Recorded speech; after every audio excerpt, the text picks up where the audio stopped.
Woman buys bedroom set, finds treasure inside.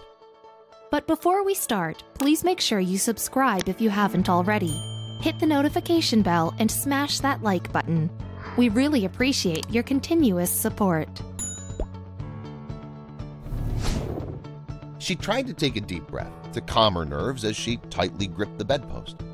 The other hand slid into the compartment greedily. She felt something inside, she was sure of it. What kind of trouble had she gotten mixed up into? Laurel Jakes lived in Oak Creek, a small city in Wisconsin. She was a kind woman and was always ready to help those in need. She would always be at school board meetings and church fetes. Laurel heard about a recent robbery and went the extra mile and consoled the victims of the crime. She even pasted posters with the robber's face around town. Laurel and her husband always knew how to make a profit in almost anything. They felt that they didn't need expensive things to be happy. They were content just how they were. But when emergencies would appear out of nowhere and all of their savings had to spend, they would have no money left. Laurel had no idea what kind of challenges life was about to throw her way. Their house and everything in it had seen its fair share of years. Something always broke, one after another. In the same month, the oven gave out, and so did their bedroom furniture. They had paid a lot to get a new oven so they could continue to eat. So now they had no money to replace the bedroom set. What would they do? The couple decided to scour the Facebook marketplace. A friend of theirs gave them the idea, and they thought perhaps they'd just find what they were looking for at a good price. Laurel still wasn't completely sold on the idea of buying from a complete stranger, but they did need the furniture. Laurel decided to take a look anyway, and soon she felt caught up in the Facebook marketplace. She found someone selling the perfect furniture, and it was close by. What could go wrong? She'd heard people talk about being conned out of their hard-earned money, or people not getting what they had seen in the pictures. Laurel still didn't think anything would happen to her. When Laurel got to the house and saw the dresser, she instantly loved it. Her husband was convinced it was Amish-made and antique. But what both of them were thinking was if they could afford it or not. They could see that the owner was selling all of his pieces quickly, so they had to act fast. Someone else might snatch it away from them if they didn't make up their mind now. Laurel mustered up all the courage and approached the man. She asked if they'd consider selling it for $325. It was everything they had in their pockets. Without hesitating, the man said yes and snatched the money away from her. They'd bought the beautiful set. The man's poor attitude didn't even bother the couple. They were just psyched to have the new bedroom set. They'd bought the set for such a steal. But doubt soon clouded Laurel's mind. Why had the man agreed to sell the set at such a low price without even thinking twice about it? But it was already done. She couldn't go back now. They moved the set into the bedroom, but weren't prepared for what they'd uncover. Laurel suddenly realized that the dresser wouldn't fit into the bedroom. She couldn't believe she'd made such a silly mistake. But she wasn't disheartened. She'd make a plan. It was beautiful, she thought as she sat down and looked at the piece.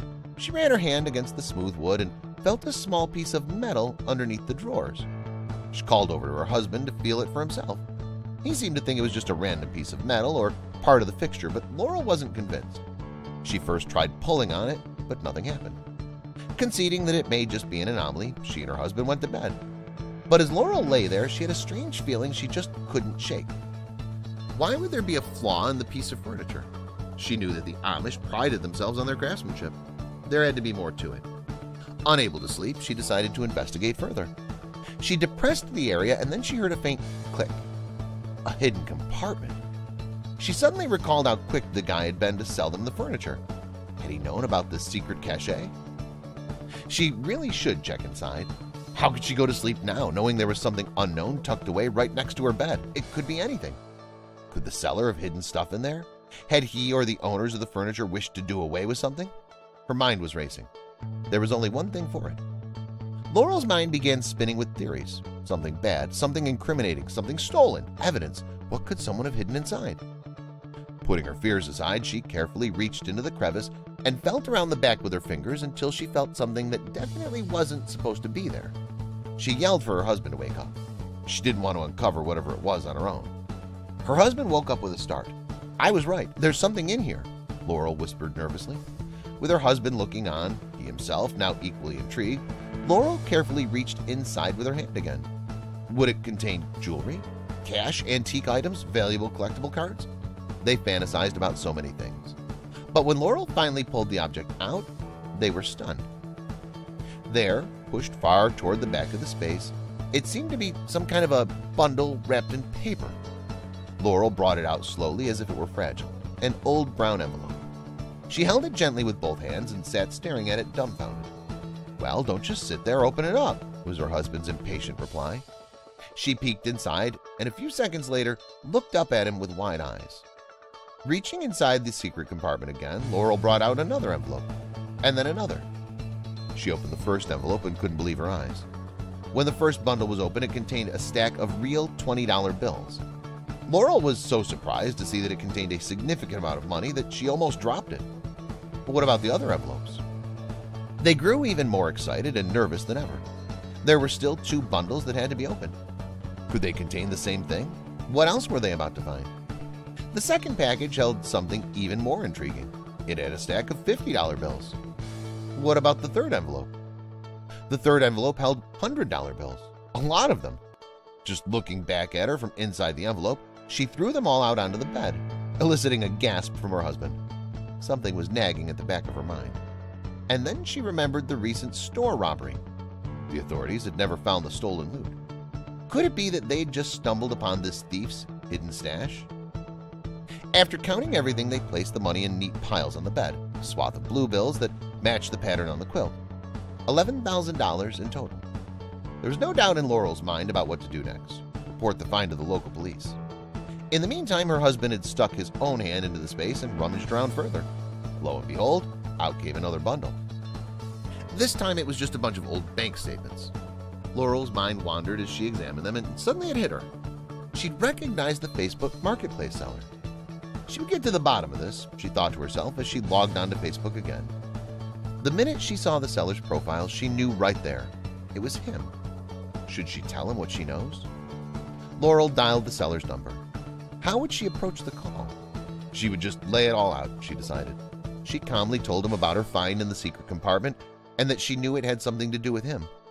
She'd recognized the surname on the bank statements, DePere. DePere was the same surname as that of the seller. Yes, he told Laurel the bedroom set had belonged to his late parents. The furniture had been part of their estate sale. He'd wanted to get rid of everything to bring closure, but he hadn't been aware of their hidey hole. Would Laurel return its contents? Laurel had thought long and hard about how she could use $11,000. She could pay off her granddaughter's student debt, renovate her old house, or go on a relaxing holiday. But she didn't indulge these wild fantasies for long. As a woman who prided herself on her moral compass and strong values, she didn't even hesitate to do the right thing. Of course, she immediately returned all the money and the bank statements.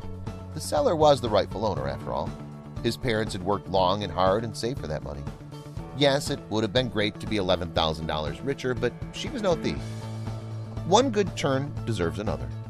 As a reward for her honesty, the guy gifted the Good Samaritan some of the money she'd returned.